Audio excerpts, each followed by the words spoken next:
यह कहानी चंदनपुर नामक एक छोटे से गांव की है। इस गांव में विकास के नाम पर सिर्फ एक ही विद्यालय था, जिसमें 12वीं कक्षा तक की ही पढ़ाई होती थी। यहाँ दूर दूर तक कोई कॉलेज न होने के कारण गांव के बच्चों को मजबूरन 12वीं के बाद पढ़ाई छोड़नी पड़ती थी। गांव के अधिकतर लोग खेतीबाड़ी करते थे और उनकी आय इतनी नहीं होती थी कि वे अपने बच्चों को उच्च शिक्षा के लिए शहर भेज सके। पिताजी, मेरी 12वीं की परीक्षा का परिणाम आ गया। मैंने पूरे जिले में टॉप किया है। लेकिन क्या बेटा? मुझे अपनी पढ़ाई आगे जारी रखनी है। चाहता तो मैं भी यही हूँ कि तू पढ़ लिख कर डॉक्टर बने और गांव के लोगों की सेवा करे। खैर, कर भी क्या सकते हैं। फिर भी मैं एक बार गांव के मुखिया से बात करके इस समस्या का समाधान निकालने की कोशिश करता हूँ। मुखिया जी, मुझे आपसे अपने बेटे को लेकर कुछ जरूरी बात करनी है। हाँ रामनाथ, कहो क्या कहना चाहते हो। मुखिया जी, आप तो जानते ही हो कि आज मेरे बेटे रघु का परीक्षा परिणाम आया है। उसने पूरे जिले में उच्च अंक प्राप्त किए हैं। वह अब अपनी पढ़ाई जारी रखकर डॉक्टर बनना चाहता है। अगर आप इसमें हमारी कुछ मदद कर सकें तो आपकी बहुत मेहरबानी होगी। रघु तो हमारा बहुत होनहार बच्चा है। हम जरूर से आगे पढ़ाने के बारे में कुछ सोचते हैं। मुखिया ने तुरंत गांव के प्रतिष्ठित लोगों को बुलाया और उनसे मदद मांगी ताकि रघु को डॉक्टरी पढ़ने के लिए शहर भेजा जा सके। सारे लोग एक मत से तैयार हो गए। सिर्फ गांव के वैद्य दुर्गादत्त ने इससे सहमति नहीं जताई। उसे डर था कि अगर रघु डॉक्टर बन गया तो उसकी वैद्यकी को कोई नहीं पूछेगा।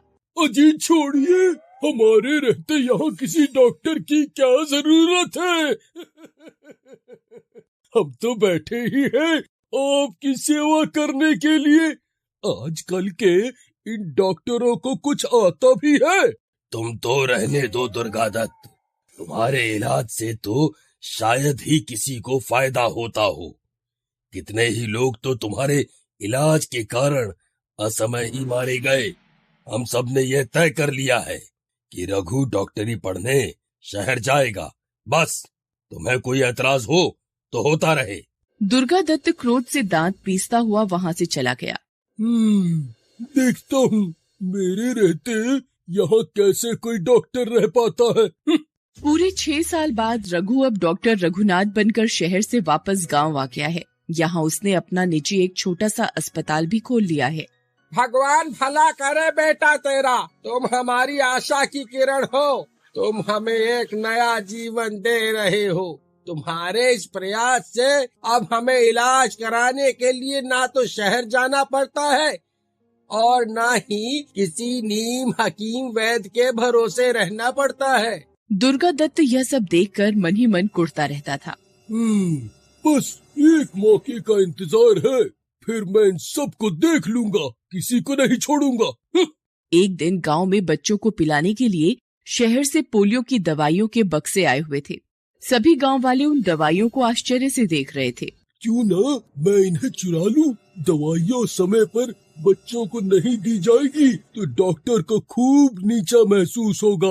गांव वालों को भी डॉक्टर लापरवाह लगेगा और गांव वालों का सारा भरोसा उस पर से टूट जाएगा। दवाई का वितरण रविवार को होना था। दुर्गादत्त ने शनिवार की रात को ही उन्हें चुराने का निर्णय किया। आधी रात का वक्त था। गांव में सब लोग सो गए थे। तब दुर्गादत्त चुपके से अस्पताल में दाखिल हुआ। बेहद ही चौकन्ना होकर वह उस कमरे में पहुंचा जिसमें सारी दवाइयां रखी हुई थीं। किसी को भनक न लगे इस डर से उसने कमरे की बत्ती नहीं जलाई और अपने साथ लाई छोटी सी टॉर्च के सहारे उसने पोलियो की दवाई का पूरा बक्सा उठा लिया। बक्से को उठाकर जैसे ही वह बाहर जाने को हुआ, उसका पैर किसी चीज पर पड़ा और वह बुरी तरह से फिसलकर फर्श पर गिर पड़ा। गिरने के क्रम में उसका सर वहां रखी लोहे की मेज से बड़ी जोर से टकराया और चित्त हो गया। दवाइयों का बक्सा भी उसके हाथ से छिटककर दूर जा गिरा और सारी दवाइयां बिखर गईं। अरे ये क्या, सारी दवाइयाँ यहाँ ऐसे बिखरी क्यों पड़ी हैं? वो देखिए मुखिया जी, दुर्गादत्त, शायद उसके सिर में चोट लगी है। उसके सिर से खून निकलकर सारा फर्श पर जम गया है।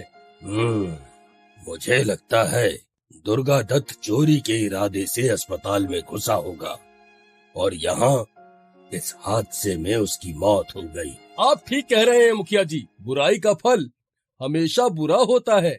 यह बात कुछ देर में पूरे गांव में फैल गई। सब उस पर थू थू करने लगे। यहाँ तक कि कोई उसके अंतिम संस्कार में जाने को भी तैयार नहीं हो रहा था। किसी तरह गांव के मुखिया ने हाथ पांव जोड़कर 10-12 लोगों को इकट्ठा किया और उसके शव को लेकर शमशान घाट गए।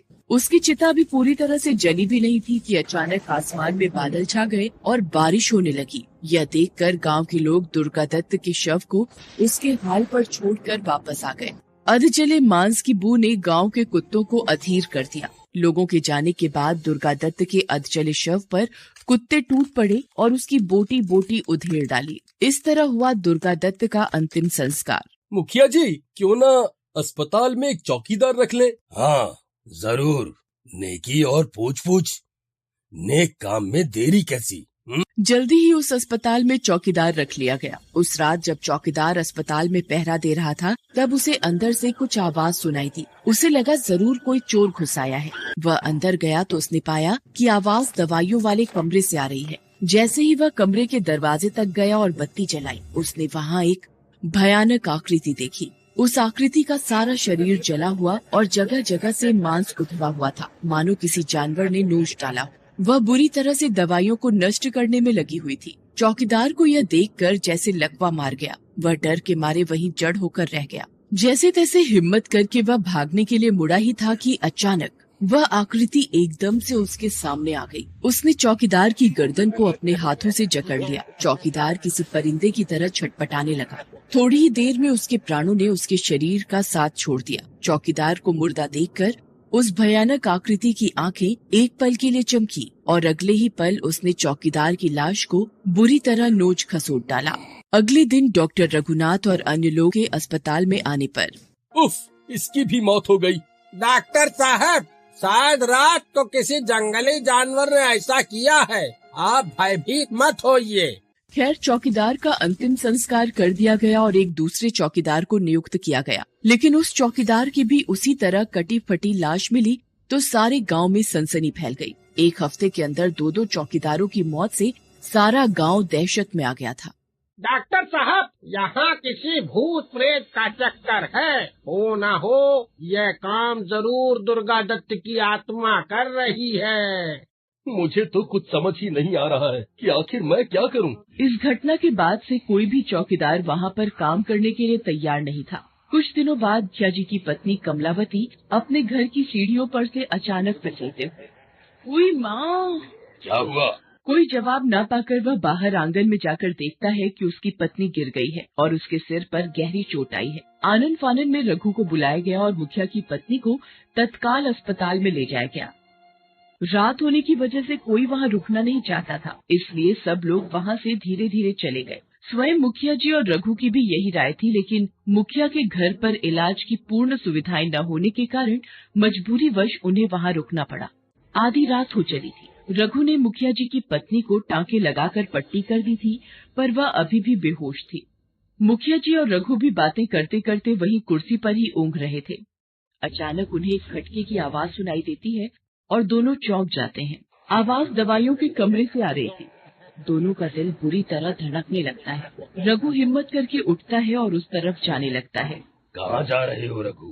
तुम्हें कहीं जाने की जरूरत नहीं है। मैं बस अभी आया मुखिया जी, आप यहीं ठहरिए। रघु सीधा दवाइयों के कमरे में पहुंच जाता है। वहाँ उसे एक भयानक आकृति दिखाई देती है जिसका सारा शरीर जला हुआ है और उसका जगह जगह से मांस उधड़ा हुआ है। सारे कमरे में एक भयानक बदबू फैली हुई है, जैसे कोई लाश सड़ रही हो। कौन है तुम? इतनी जल्दी भूल गया मुझे? मैं दुर्गा दत्त हूँ। तेरे ही कारण मेरा सर्वनाश हुआ है। अब मैं तेरा सर्वनाश करूँगा।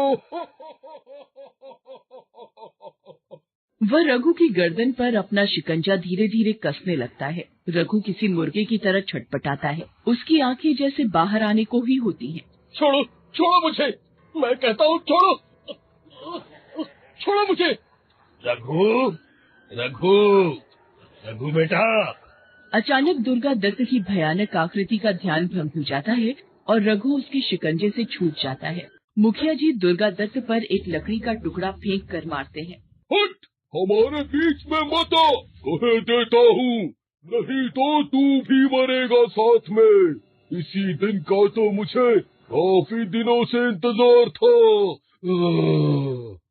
अब कहाँ जाएगा मुझसे बचकर। अचानक रघु उस भयानक आकृति को चकमा देकर और मुखिया को उठाकर उस कमरे में आता है जिसमें उसकी पत्नी थी। फिर वो दोनों जैसे तैसे उनकी पत्नी को स्ट्रेचर पर लादकर वहाँ से बाहर निकलते हैं। बचाओ बचाओ! उनकी आवाज सुनकर कुछ ही देर में गांव के कई लोग हाथों में लाठियां और लालटेन लेकर वहां आ जाते हैं और उन लोगों को लेकर वहां से निकल जाते हैं। सुबह मुखिया और रघु द्वारा रात की घटना सुनकर गांव के लोग आपस में विचार कर वाराणसी से एक सिद्ध तांत्रिक को बुला कर लाते हैं। सारी बातें सुनने और उस जगह का मुआयना करने के बाद मैं उस दुष्ट आत्मा को खत्म तो नहीं कर सकता, हाँ, और इतना अवश्य कर सकता हूँ कि उसे उसी कमरे में कैद कर दूं, जिससे वह किसी को कोई नुकसान न पहुंचा पाए। जैसा आपको ठीक लगे, बस आप इससे हमारा पीछा छुड़ाइए। अब ये आत्मा इसी कक्ष में कैद रहेगी, लेकिन सावधान, भूल से भी इस कमरे का ताला नहीं खुलना चाहिए, वरना अनर्थ हो जाएगा। वो पापी आत्मा आजाद होकर सारे गांव को तबाह कर देगी। इस घटना को आज 15 साल से भी ऊपर हो गए हैं। डॉक्टर रघुनाथ की प्रसिद्धि चारों तरफ फैल गई है। अब उनका छोटा सा अस्पताल विस्तृत होकर बड़ा बन गया है, जहां आज कई डॉक्टर और तमाम तरह की आधुनिक मेडिकल सुविधाएं मरीजों के लिए उपलब्ध हैं। लेकिन इस अस्पताल का वो शापित कमरा जिसमें दुर्गा दत्त की आत्मा कैद है, आज भी बंद है। ये कहानी है मायागंज के एक प्राइवेट अस्पताल की। रात के 12:30 बज रहे थे। हर ओर सन्नाटा था। अस्पताल के एक बिस्तर पर अनन्या आंखें मूंद कर लेटी हुई थी। कुछ और मरीज भी अपने अपने बिस्तर पर सोए हुए थे। अनन्या के हाथ में स्लाइन लगी हुई थी। उसके बिस्तर के ऊपर एक मॉनिटर भी लगा था जिसमें आड़ी टेढ़ी रेखाएं चल रही थीं। अचानक अनन्या को किसी औरत के रोने की आवाज आई। उस आवाज से उसकी नींद टूट गई। अरे, इतनी रात को अस्पताल में कौन रो रहा है? कहीं किसी के साथ कोई अनहोनी तो नहीं हो गई? अनन्या ने अपनी आंखें खोली तो उसने जो देखा उसे देखकर उसकी चीख निकल गई। उसने देखा कि उसके सामने एक बहुत ही भयानक चुड़ैल खड़ी है, जो उसे देखकर रोए जा रही है।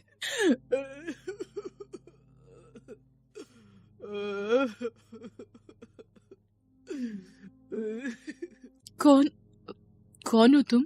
भाग जा यहाँ से, भाग जा, नहीं तो तू मरेगी।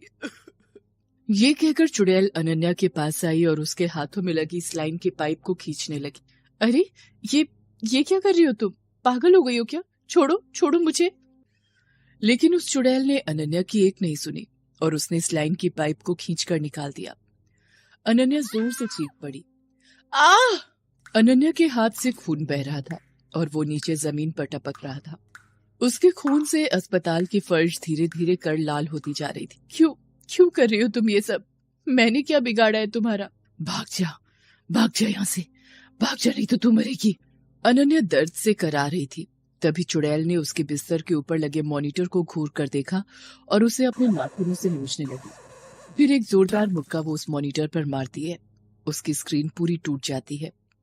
उसके बाद वो चुड़ैल अपने हाथ से मॉनिटर निकालती है और अनन्या की तरफ फेंकती। अनन्या खुद को बचाने के लिए जोर से चीख पड़ती है, बचाओ!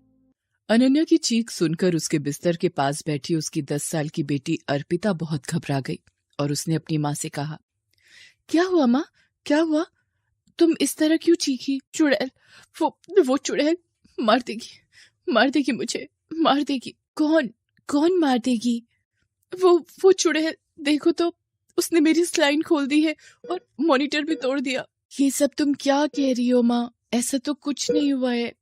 ये देखो, ये स्लाइन तो लगी हुई है तुम्हारे हाथों में। अनन्या ने भी घूर घूर कर अपने हाथों की ओर देखा, फिर अपने बिस्तर के ऊपर लगी मॉनिटर की ओर। अरे, यहाँ तो सब ठीक है। इसका मतलब मैं कोई सपना देख रही थी। हाँ माँ, तुम कोई सपना देख रही थी। बहुत ही डरावना सपना था बेटी, बहुत ही डरावना। अनन्या 2 दिन पहले ही अस्पताल में एडमिट हुई है। घर पर काम करते करते अचानक उसे चक्कर आ गया था और वो बेहोश हो गई थी। वो तो संयोग अच्छा था कि उसकी बेटी अर्पिता उस समय घर में थी। माँ, क्या हुआ माँ? उठो ना माँ। अर्पिता पड़ोसियों की मदद से अपनी माँ को अस्पताल ले आई। डॉक्टरों ने अनन्या को तुरंत अस्पताल में दाखिल तो कर लिया था, लेकिन उन्होंने अभी तक नहीं बताया था कि आखिर अनन्या को हुआ क्या था। अनन्या ये सोच ही रही थी कि तभी डॉक्टर भंडारी वहां आ गए। उन्होंने अनन्या की थोड़ी जांच की। सिस्टर, तुमने अभी तक इनकी सलाइन नहीं खोली है और इन्हें ये वाली इंजेक्शन अब तक लग जानी चाहिए थी, अभी तक क्यों नहीं लगी? देखो, इन सब मामलों में मुझे लापरवाही बिल्कुल पसंद नहीं है।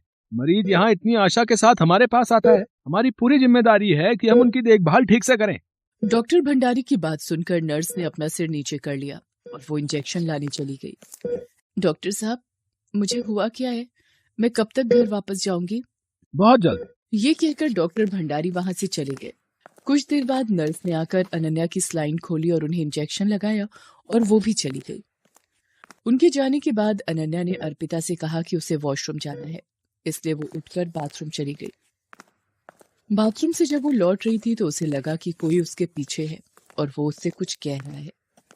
उसने जब पीछे मुड़कर देखा तो उसे वही चुड़ैल फिर से दिखी। भाग जा यहाँ से, भाग जा, नहीं तो तू मरेगी।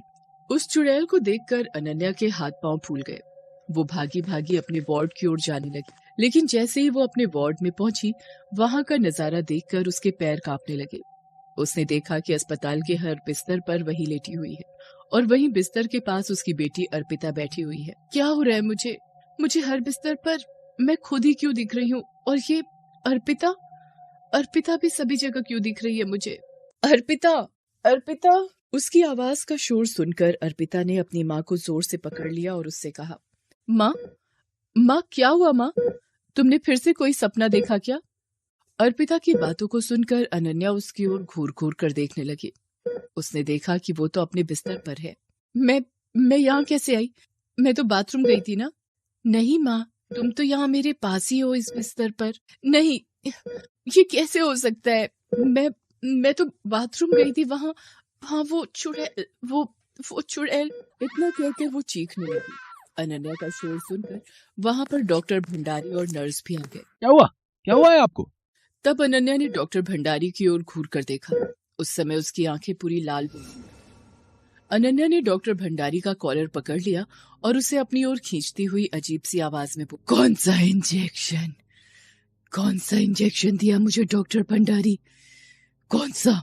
अरे छोड़िए मुझे। मैं तुझे नहीं छोड़ूंगी भंडारी, मार दूंगी मैं तुझे। ये कहकर अनन्या डॉक्टर भंडारी के कंधे पर चढ़ गई, लेकिन जैसे ही वो उसके कंधे पर चढ़ी तो उसका चेहरा बिल्कुल बदल गया और वो एक चुड़ैल के रूप में बदल गई। जैसे ही उसका चेहरा वहां खड़ी नर्स ने देखा, वो चिल्ला उठी, ये तो माला है, लेकिन ये तो। उसके बाद चुड़ैल ने डॉक्टर भंडारी को नीचे गिरा दिया और उसके सीने को अपने नाखूनों से नोचने लगी।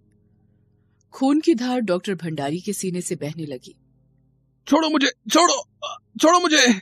भंडारी, तुम जैसे राक्षसों को जीने का कोई हक नहीं है। डॉक्टर भगवान के समान होता है, लेकिन तुमने तो इस पेशे को धंधा बना दिया।